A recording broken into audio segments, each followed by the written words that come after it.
Nessa noite nós vamos ouvir da parte de Deus, eu creio, né? Amém? Uma palavra que abençoe o teu coração, meu coração também. Confesso a vocês que nessa semana, enquanto eu estava meditando e pensando sobre essa palavra, né? Me vinham muitas realidades à mente, muitas realidades à mente.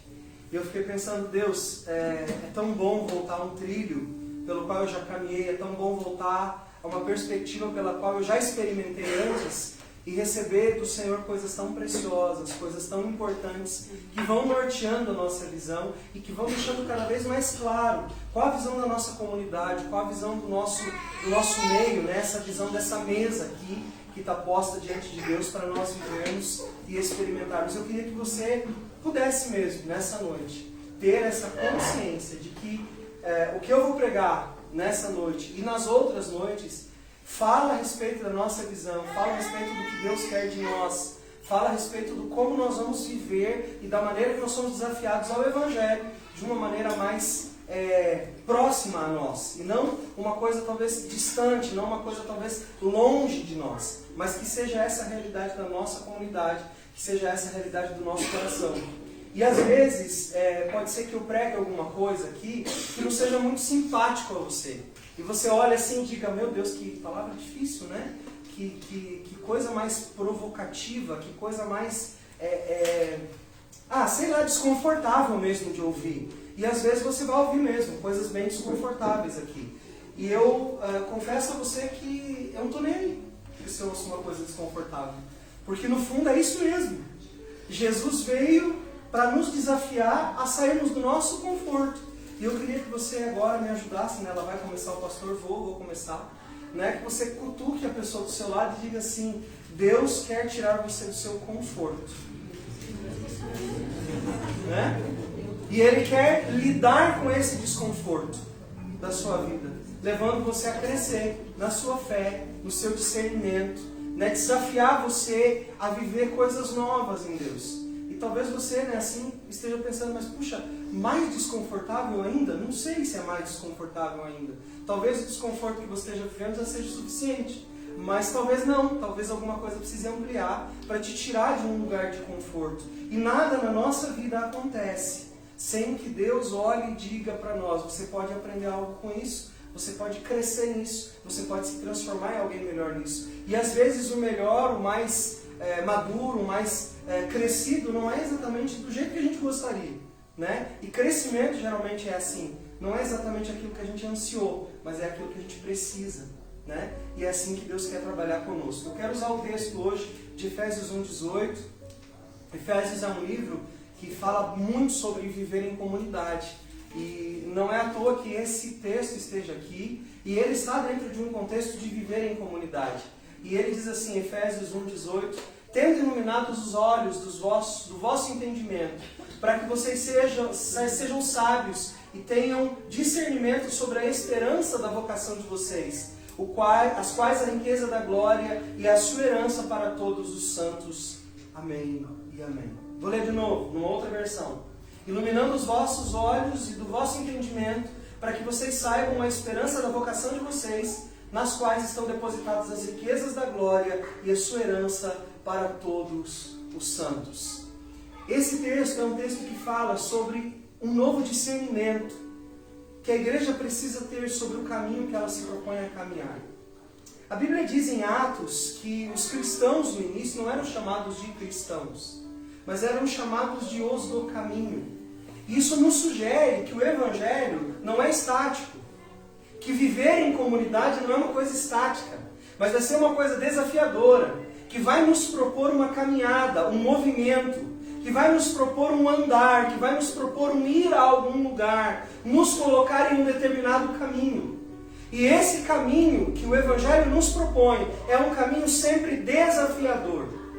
É um caminho sempre que vai nos tirar de alguma espécie de certeza que nós temos, para nos conduzir para um espaço onde nós vamos ter que questionar determinadas coisas na nossa vida.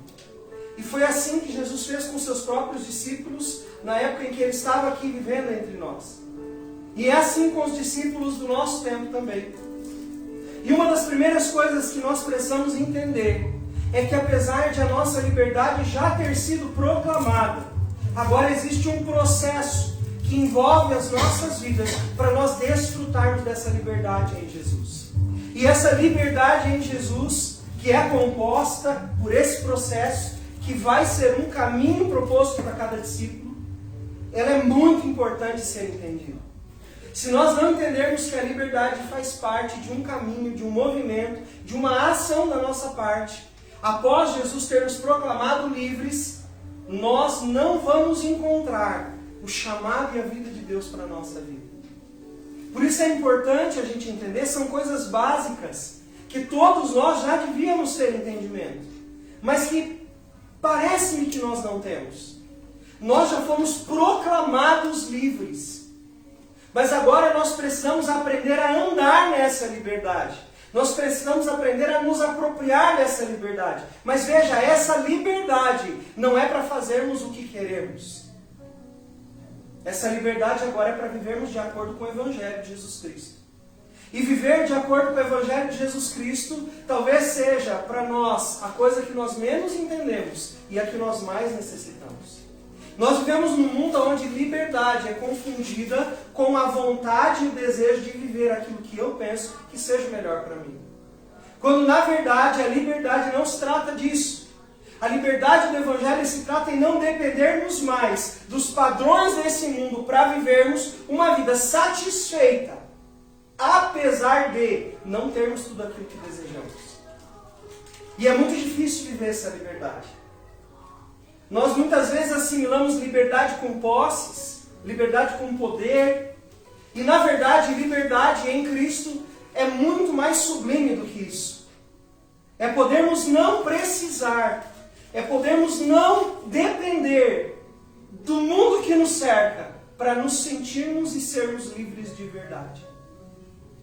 Eu fico imaginando, o contexto dos discípulos na época dos primeiros anos da igreja, que estavam presos dentro de uma masmorra, amarrados uns aos outros, sem poder levantar do chão para fazer sequer suas necessidades. As prisões daquela época eram algo terrível. Não que as nossas hoje não sejam, mas aquelas eram terríveis também. E dentro do seu contexto era inimaginável viver liberdade dentro de um lugar como aquele. Mas nós encontramos homens de Deus no meio de uma adversidade, presos, mas totalmente livres, a despeito das circunstâncias que os envolviam. A Bíblia ensina que Paulo e Silas estavam presos, amarrados um ao outro, numa cadeia imunda. Normalmente a água batia quando estava bem, assim, tinha água dentro da cadeia. E essa água tinha em torno de 50 a 70 centímetros. E nessa água transitavam ratos e toda espécie de barata e outros bichos que você imagina. E eles estavam amarrados dentro desse ambiente, com uma água fedida, um ambiente insalubre. E a Bíblia diz que eles eram homens livres. O que o Evangelho está querendo nos dizer sobre isso?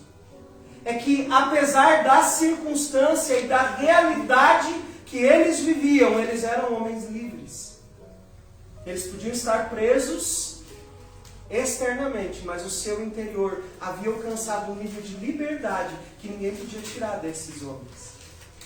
E quando eu olho para isso, eu penso que nós estamos tão longe de entendermos isso, e por isso hoje é essa mensagem, para que nós venhamos a ter um entendimento de que nós somos livres de verdade, mesmo diante de situações que nos prendem, mesmo diante das circunstâncias à nossa volta, nós podemos experimentar a liberdade. E agora nós somos convidados por Jesus a caminhar nessa liberdade que Ele conquistou para nós. E na maioria das vezes as pessoas estão em estado de pobreza dessa liberdade, mas não por carência, e sim por consciência. O que nos falta não são coisas, o que nos falta não são recursos. Aí talvez você possa dizer assim, pastor, mas para mim falta recurso. Não, meu irmão, para nós não faltam recursos. Para nós falta muitas vezes consciência da liberdade para a qual Cristo nos chamou para viver. O reino não é feito de coisas. O reino não é feito de propósitos. reino é feito de pessoas. E eu discordo da frase que todo mundo gosta de dizer: Deus une propósitos e não pessoas. Eu queria dizer para você que eu não acredito nessa frase, porque ela não é bíblica. Jesus não morreu simplesmente por propósitos. Jesus morreu por pessoas, por almas humanas perdidas que iam para o inferno. Ele executou o propósito de Deus, mas o propósito de Deus queria alcançar pessoas. Então sim, Deus une pessoas. Deus une pessoas que amam a Jesus. Deus une pessoas que Ele salvou. Deus une pessoas que têm propósitos para viverem o reino juntas. Sim, Deus une pessoas. Alianças não foram feitas de um propósito com o outro. Alianças na Bíblia foram feitas de pessoas. E aí Deus olhou para essas pessoas e disse: através de pessoas aliançadas, eu vou realizar propósitos. Mas eram pessoas que estavam unidas.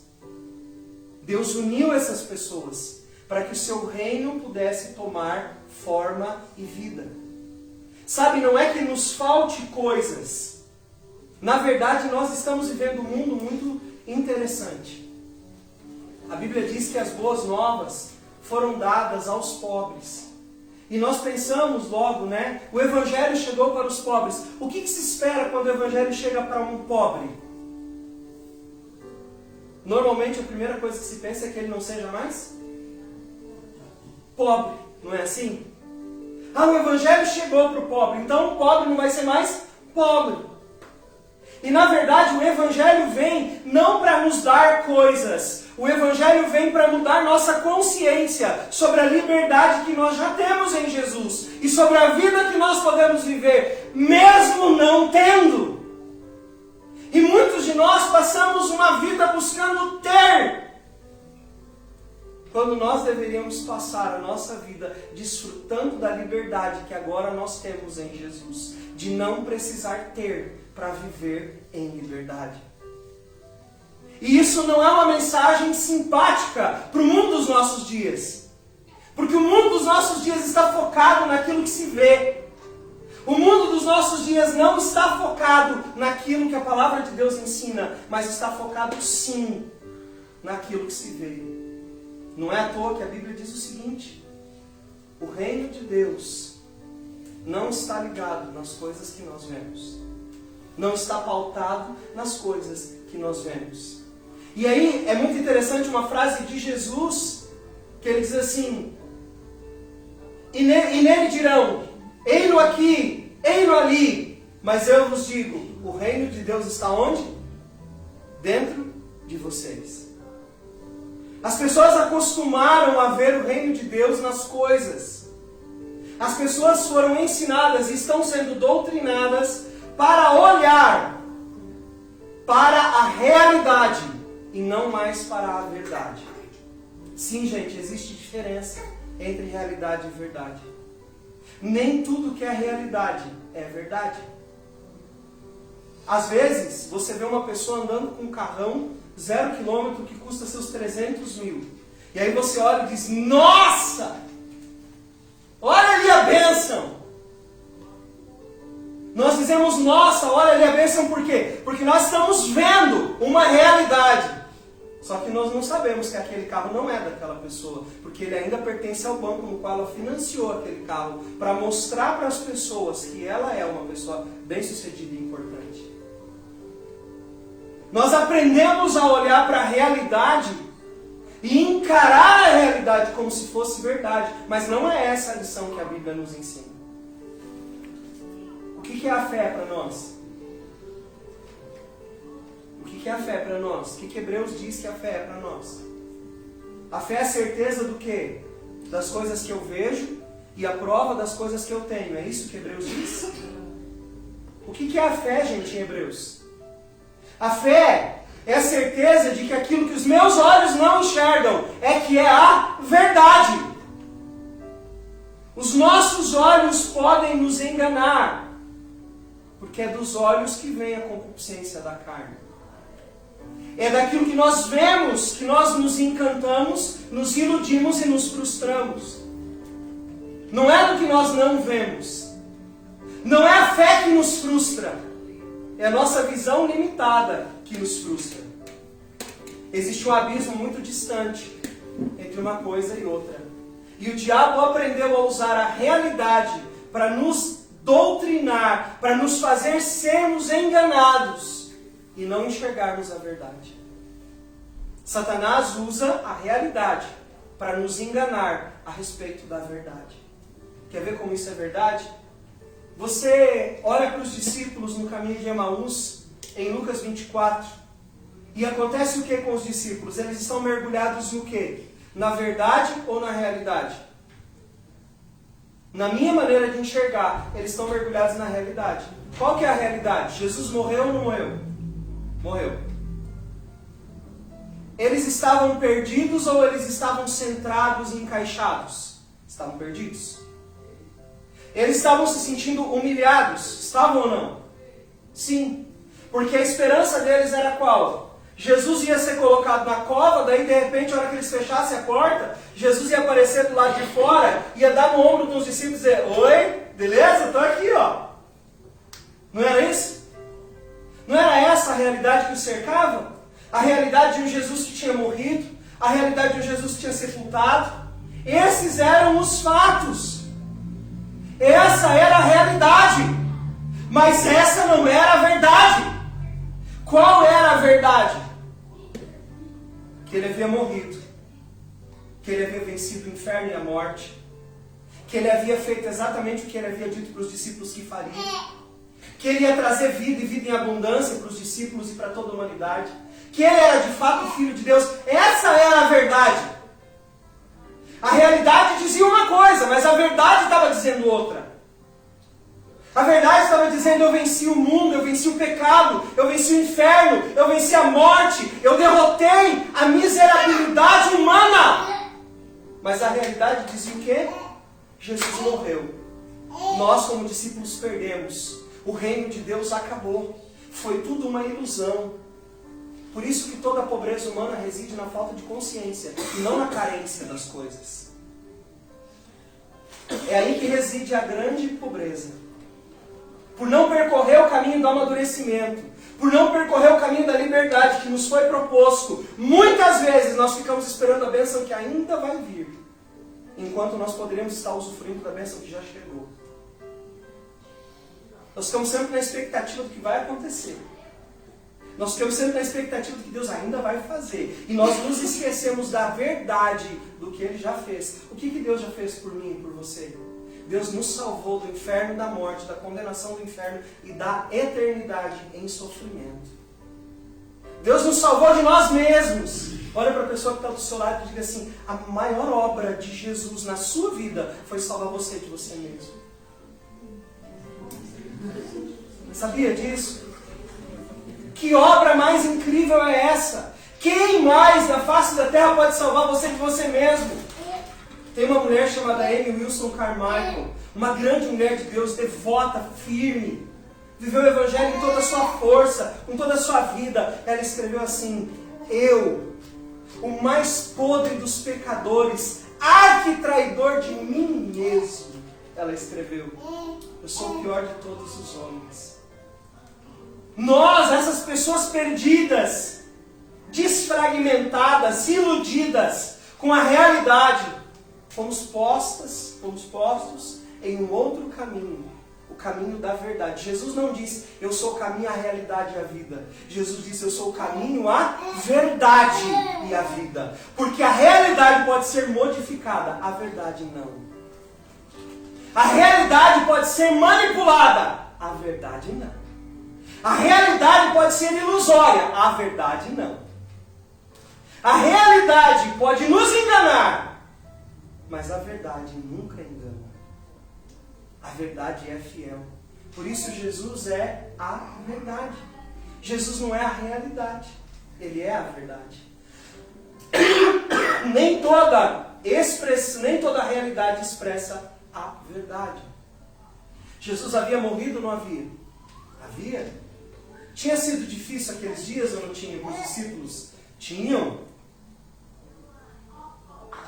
Os discípulos estavam sofrendo ou não estavam sofrendo? Estavam. Era doloroso perder o mestre? Era. estão sendo perseguidos agora. É fácil ser perseguido? Não. É a realidade? É, mas não é a verdade. A verdade, sabe qual era sobre ser perseguido? Ele diz assim: abençoados são vocês quando forem perseguidos por causa do meu nome. Porque vocês me amam. Vocês vão passar por dificuldades. Mas isso é uma verdade. E essa verdade deve animar vocês, deve fortalecer vocês, deve levar vocês a pensarem diferente. Porque a verdade é que liberta, não a realidade. A realidade não é libertadora. A realidade muitas vezes é escravizadora. Às vezes as pessoas estão debaixo de uma realidade que elas não conseguem enxergar absolutamente nada diante do seu nariz. E Satanás, sabendo muito bem isso, usou isso para a mulher. Quer ver como a realidade pode ser um grande trunfo de Satanás contra mim e a sua vida? A Bíblia diz assim, lá no Gênesis, né? Lá no Gênesis, a Bíblia diz assim: e vendo a mulher que o fruto era agradável, o comeu. O que Satanás usou para engambelar, para enganar, para fazer a mulher e o homem traírem Deus, o que ela usou? O que Satanás usou? Ele usou o aparente diante dos seus olhos. A realidade diante dos seus olhos, que não era a expressão da verdade. A realidade aparente confundiu o homem. Estava lá, o fruto, bonito, desejoso de ser comido. Esses dias eu achei uma coisa interessante, lendo os comentaristas, né, os sábios de Israel, um deles descrevendo e dizendo assim: provavelmente, se nós fôssemos dizer qual seria o fruto do conhecimento que Eva comeu, não seria maçã, mas era mais provável que fosse o figo. Aí ele dá as razões dele do porquê ele acha que era o figo e não a maçã, até porque a maçã é uma coisa ocidental, talvez lá na China, alguma coisa assim, na parte oriental, mas ainda não ali na região de Israel, mas sim o figo. Era fruta desejosa. O figo é uma fruta simbólica, cheia de sementes, com um sabor delicioso que aquele povo gosta. E de repente Eva olha para o figo e diz assim: mas aquele figo está muito bonito demais na conta. Eu acho que deve ser bom de comer mesmo. Primeiro, os olhos dela foram traídos com a realidade, para fazer com que Eva não vivesse a verdade que Deus havia proposto a ela. E Satanás, sabendo disso, continuou usando a mesma estratégia para toda a humanidade. Às vezes, Satanás usa exatamente esse elemento para nos fazer trair aquilo que deveria ser o nosso principal alerta contra aquilo que não é a verdade. E o nosso grande desafio, como diz o texto de Efésios, é não olharmos mais para a vida com os nossos olhos normais, mas sim termos os olhos do nosso entendimento banhados pela luz da palavra de Deus e por Cristo, e através do Espírito Santo nos levar a ter os nossos olhos espirituais abertos. E veja, quando é que os olhos dos discípulos de Emaús são abertos? São abertos durante uma pregação de Jesus? Não. Jesus veio pregando em todo o caminho para eles. Jesus veio falando sobre a sua natureza de maneiras provocantes, fazendo perguntas a eles durante todo o caminho, fazendo eles lembrarem de verdades durante todo o caminho. Sabe, existe uma coisa muito interessante que acontece e é muito comum dentro da cultura judaica, que é os rabinos e os mestres, eles fazem perguntas para provocar nos seus discípulos ensinamentos que eles já deram a eles. E Jesus vem fazendo isso o caminho inteiro. O que está preocupando vocês? Por que vocês estão cabisbaixos desse jeito? O que está acontecendo com vocês que vocês estão parecendo tão sem esperança? O que aconteceu com vocês? O que está aí dentro de vocês? Na verdade, o que Jesus estava querendo despertar neles era a consciência daquilo que já havia sido ensinado. Mas sabe quando o conhecimento deixou de simplesmente estar no nível da realidade para ir para o nível da verdade? Foi quando Jesus partiu o pão com eles. E aqui eu quero dizer uma coisa que eu acredito de verdade, e que é uma das marcas da nossa igreja, e talvez a mais importante. A verdade do Evangelho se revela na mesa da comunhão. A verdade do Evangelho se manifesta assentados, um do lado do outro, sentindo uns aos outros presentes naquele ambiente, onde nós podemos ser de verdade aquilo que nós somos chamados para ser, discípulos de Jesus. Discípulos são aqueles que aprendem a viver como seu mestre. E o nosso mestre Jesus vivia na verdade. Mas a cegueira espiritual tem nos alcançado. E ela tem nos feito caminhar pela realidade e não pela verdade. Nós olhamos para as coisas ao nosso redor e nós as olhamos com um valor de verdade, quando na verdade elas não são a verdade. Certo? Nós confundimos a nossa visão. Nós olhamos para a realidade, mas nós não enxergamos a verdade. Como que eu chego a essa conclusão? Eu chego a essa conclusão quando o nosso mundo, e eu não estou falando do mundo lá fora, eu estou falando do nosso mundo mesmo dentro da igreja, começa a ser focado em ganhos, estilo de vida. Nós estamos vivendo agora uma época dentro do Evangelho fitness, né? Eu acho que tem sua importância e sua relevância, mas eu não acho que deva ocupar o lugar da nossa pregação. Eu acho que é um ensino válido, é um ensino verdadeiro, é até necessário, por causa da forma que nós vivemos, mas ele não é o foco do Evangelho. Eu ouso dizer que o foco do Evangelho não está em números. Sabe, nós vemos pessoas de grande referência no Evangelho, fazendo lives e gastando o seu tempo para falar de recebidos, para abrir suas caixas surpresas recebidas de editoras e lojas. Ah, pastor, mas isso é coisa de gente. Nós não temos tempo a perder, amados. Jesus está voltando. O mundo está carente de um evangelho que alcance não só os desejos das pessoas, mas que mude suas motivações e suas realidades interiores, que tire o seu foco do aparente real para a verdade intrínseca da palavra de Deus.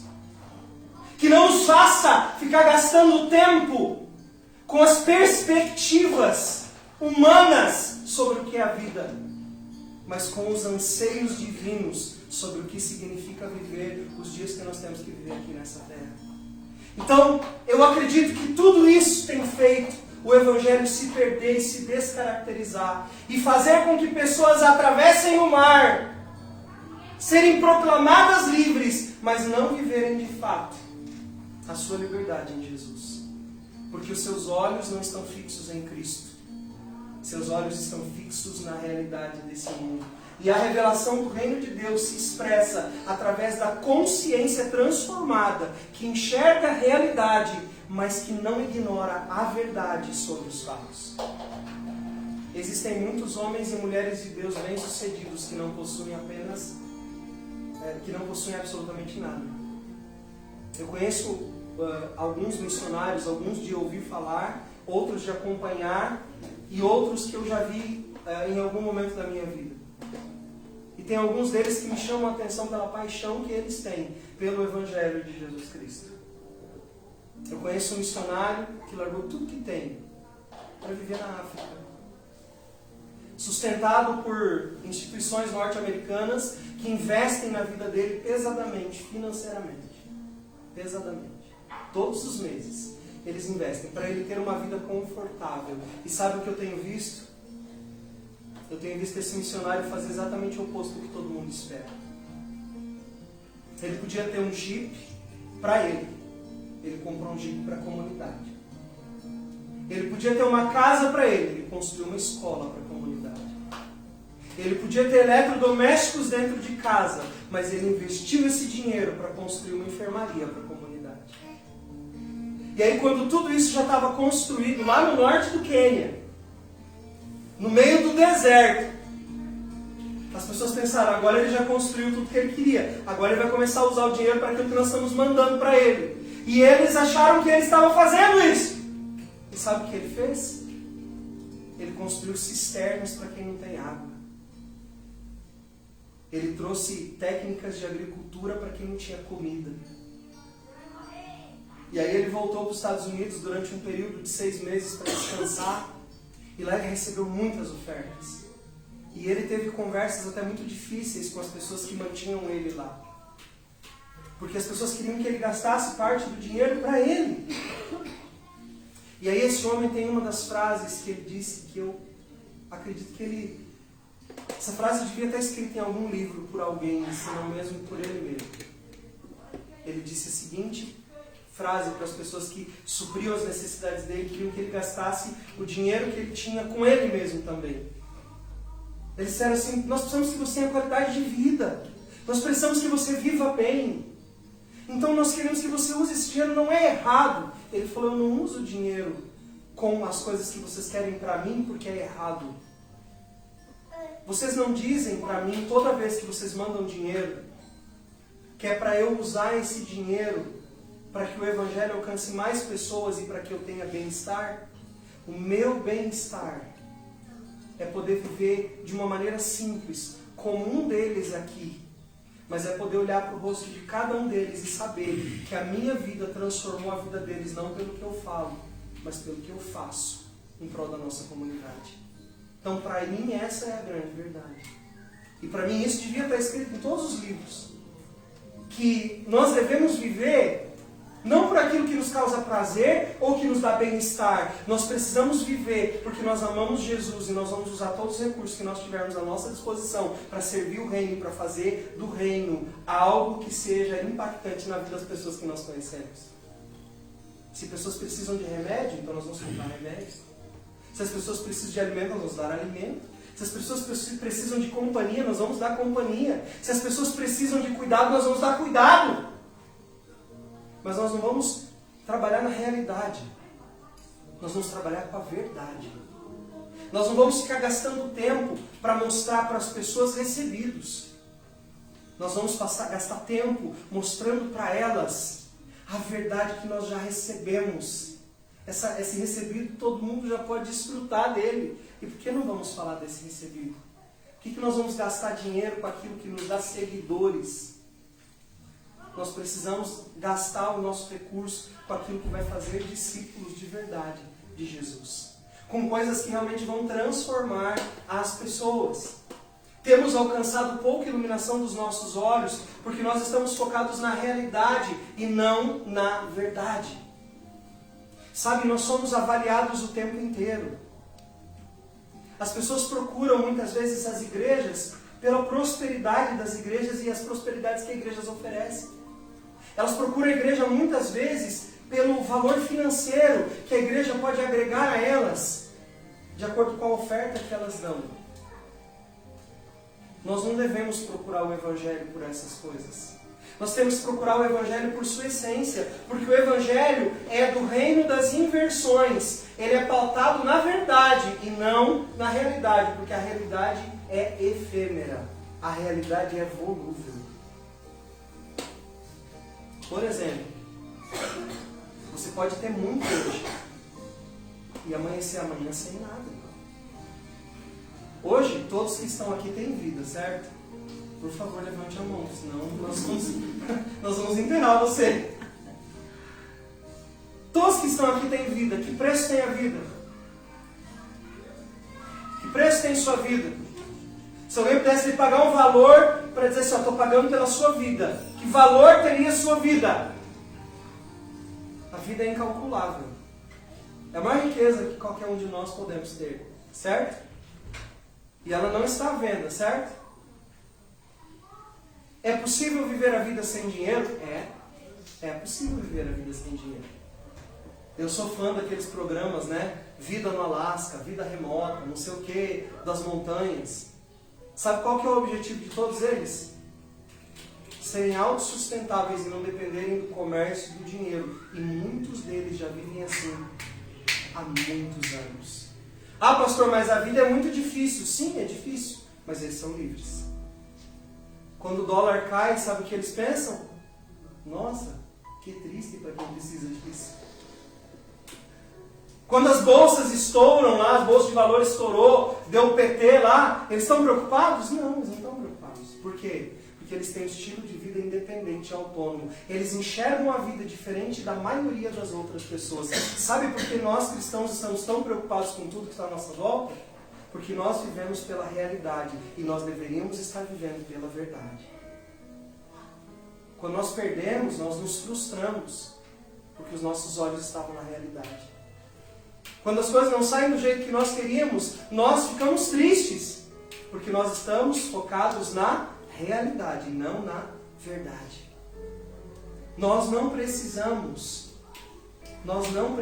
da realidade para viver, irmãos.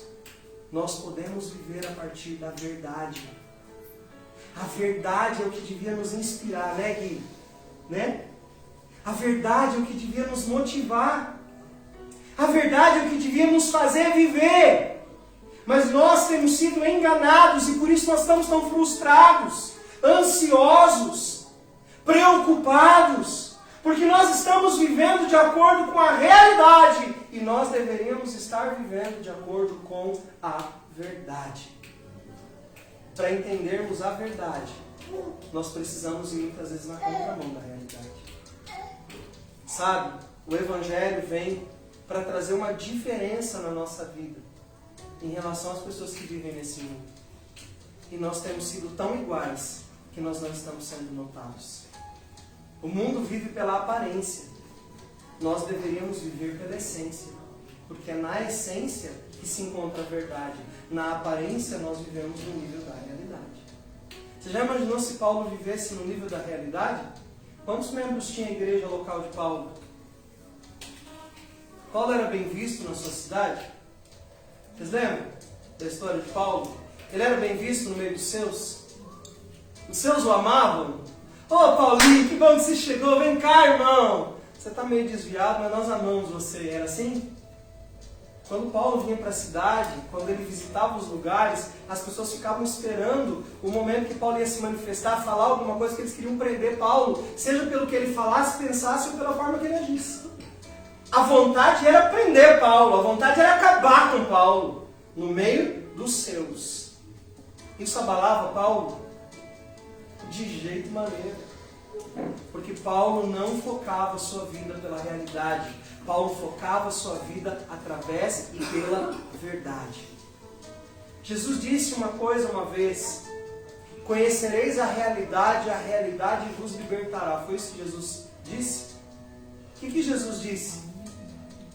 Conhecereis a verdade. Olha para quem está do seu lado e diga: existe uma diferença entre a realidade e a verdade. Sabe o que a realidade faz? A realidade te encanta para depois te frustrar. A realidade te engana para depois mostrar para você o quanto você foi enganado e o quão medíocre você foi. Sabe o que a verdade faz? A verdade liberta, porque na verdade não tem variação. A verdade traz vida, porque ela não precisa enganar ninguém para nada. A verdade, ela não precisa se enfeitar para ser aceita. Se você for aceitar a verdade, você tem que aceitar ela como ela é. Não adianta você, não tem como alterar a verdade, mas tem como alterar a realidade. E às vezes a realidade é alterada para nos enganar e depois nos frustrar. E talvez essa seja a raiz de muitas das nossas frustrações, porque nós baseamos a nossa vida na realidade e não na verdade. E a nossa comunidade local é uma comunidade que se dispôs a viver na verdade e não baseando-se na realidade. E eu queria dizer para vocês, a realidade vai mudar muitas vezes. E talvez isso seja bem incômodo para mim e para você. Ela vai alterar. Ela vai mudar. Às vezes ela vai ser favorável a gente. Às vezes ela vai ser contra a gente. Às vezes a realidade da nossa comunidade, ela vai ser estremecida. A identidade da nossa comunidade vai ser estremecida pela realidade. Mas nós estamos sendo desafiados por Jesus a olharmos para a verdade acerca de nós. E a verdade acerca de nós é uma verdade maravilhosa. Eu vos escolhi a vós. Não foi vós que escolhestes a mim, mas eu vos escolhi a vós, para que vades e deis fruto, e o vosso fruto permaneça. Hoje, quando eu olho para a minha vida no Evangelho, acho que era até com você, né, Vanessa, que eu estava conversando esses dias, que eu falo, quando eu olho para trás, eu vejo as coisas que eu deixei para outras pessoas. Muitas coisas. Para muitas pessoas. E sabe o que eu vejo ali? Eu vejo uma verdade. Uma verdade que eu deixei na vida de muitas pessoas. E às vezes a realidade ela me bagunça um pouco os pensamentos. Que nem você. Dá um, né? Ei, peraí. Aí eu tenho o desafio de olhar para dentro de mim e dizer, tá, a realidade está assim, mas qual é a verdade? E aí quando eu olho para a verdade eu me alegro. Porque a verdade não pode ser negada. Ela é uma realidade em si mesma, sem nenhum tipo de fantasia, sem nenhum tipo de enfeite. Ela sim, de fato, é real. A verdade. E se você baseia a sua vida pelas coisas que são aparentes, você vai se frustrar muito e você vai se sentir muito deslocado. Você não pode correr o risco de trocar a verdade pela realidade. Sabe, os discípulos de Jesus, no caminho de Emaús, tinham trocado a verdade pela realidade. Estava dando errado um monte de coisa. E aí isso entristeceu muito o coração deles. Porque, puxa, a gente passou todos esses anos programando uma coisa de um jeito e agora dá tudo errado. Não saiu como a gente programou, a realidade está ruim. E Jesus vem para mostrar para eles, a realidade pode estar ruim, mas a verdade ela não mudou. E eu vim para mostrar para vocês a verdade. Sabe o cara que a gente sempre critica por ser incrédulo?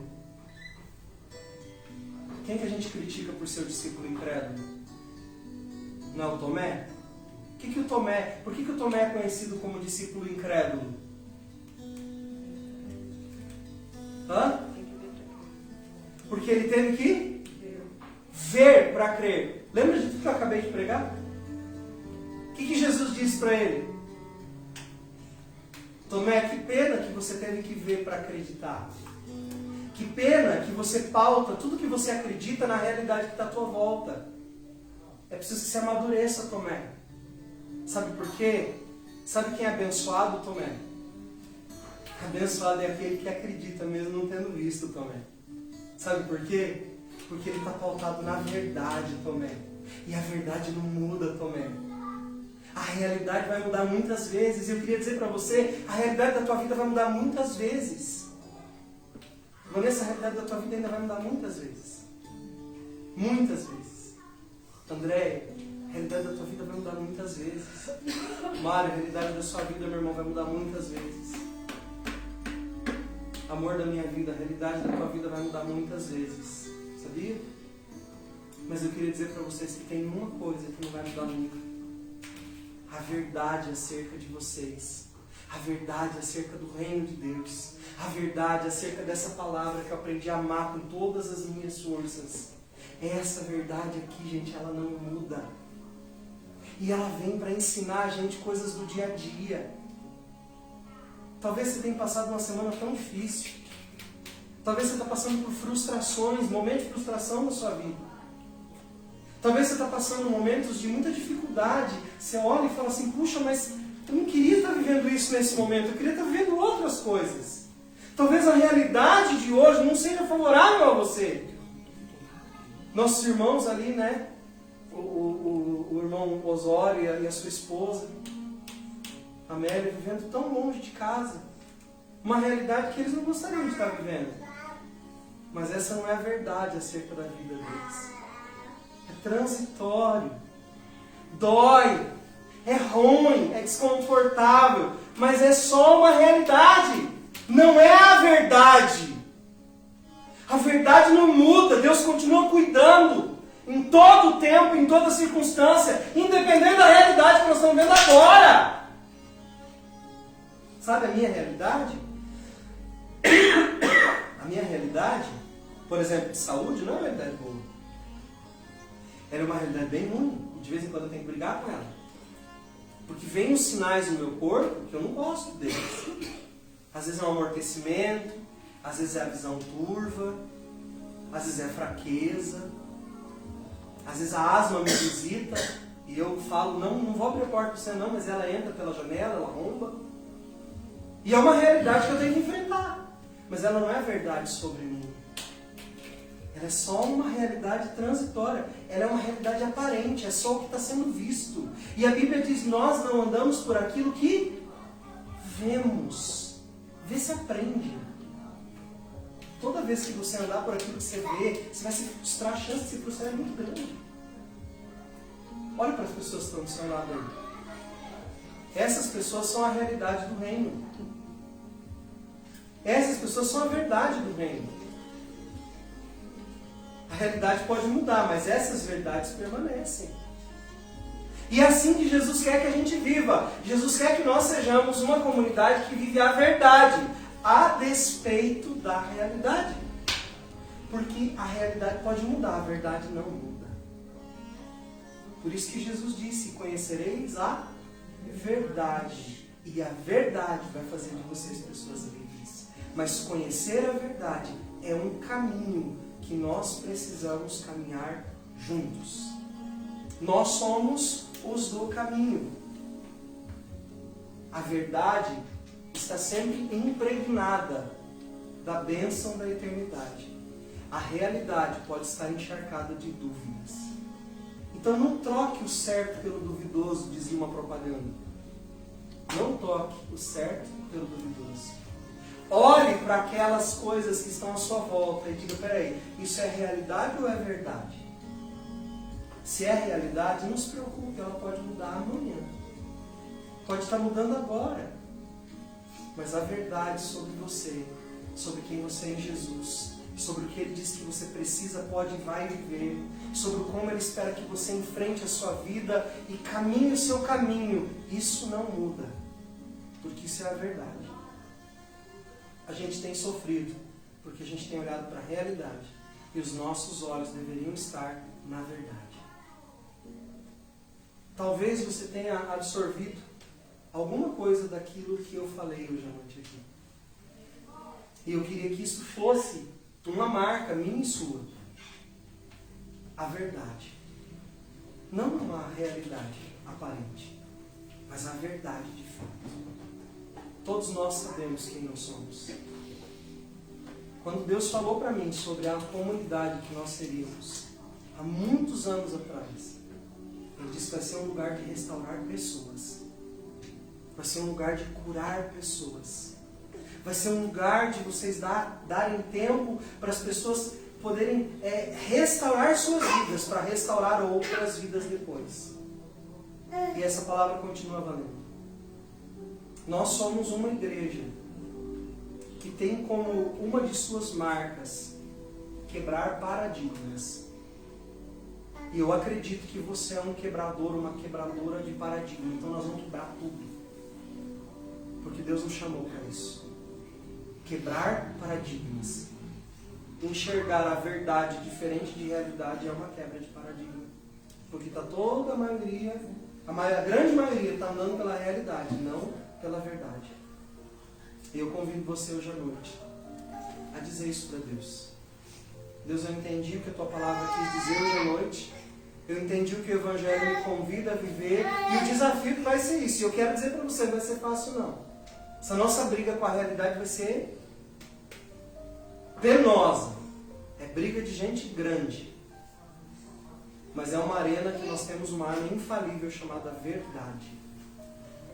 E eu sei a verdade que Deus tem a meu respeito. Eu já compartilhei para vocês, para alguns de vocês. Quem ainda não compartilhei, me fala que eu compartilho de novo. Aquela palavra profética que eu recebi alguns anos atrás, que confirmou toda uma caminhada de chamado que eu tenho, de 20 e tantos anos já. E ela diz coisas importantes a respeito do que Deus ia fazer comigo e com as pessoas que caminharem comigo. Essa é a verdade sobre mim, essa é a verdade sobre essa igreja. E essa é a verdade que eu estou firmado e é nela que eu vou caminhar. Se você quer vir comigo, bora lá. Nós vamos quebrar tudo. Principalmente a realidade através da verdade. Vamos orar por isso? Queria que você fechasse os teus olhos e que você pudesse orar nesse momento, pedindo a Jesus que Ele te dê discernimento necessário para que você possa discernir entre a realidade aparente e a verdade.